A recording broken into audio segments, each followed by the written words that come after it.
lorsque le mari appelle sa femme dans son lit et que celle-ci refuse, les anges la maudissent jusqu'à ce qu'elle se réveille. Les anges la maudissent jusqu'au matin.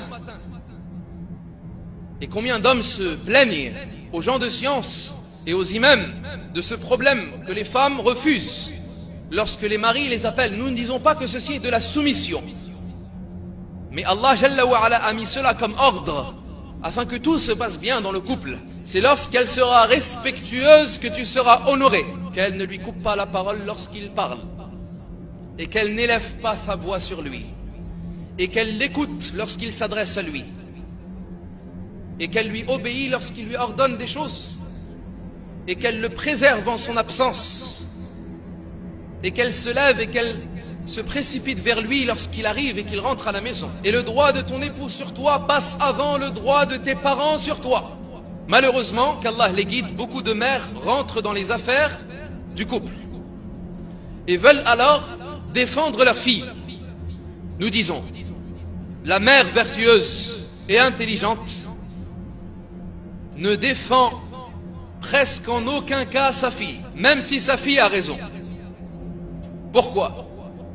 Afin de lui enseigner la patience et le fait de ne pas se mettre en colère sur son mari, même si elle a raison et même si le mari a tort. La mère ne doit pas la défendre, mais elle doit lui dire de revenir vers son mari et de s'excuser et de se corriger. Et si la femme refuse, elle n'a pas refusé à l'homme en réalité, ni aux parents de l'homme, mais elle a refusé à Allah, car elle est soumise à l'ordre d'Allah. Et c'est Allah qui a informé cela. Un homme n'appelle pas sa femme à son lit et qu'elle refuse sans que celui qui est dans le ciel as-sama, c'est-à-dire Allah, sans que celui qui est dans le ciel as-sama soit en colère contre elle jusqu'à ce que soit satisfait d'elle son mari, c'est-à-dire jusqu'à ce qu'ils se réconcilient. S'ils ne se sont pas réconciliés, Allah est en colère contre elle.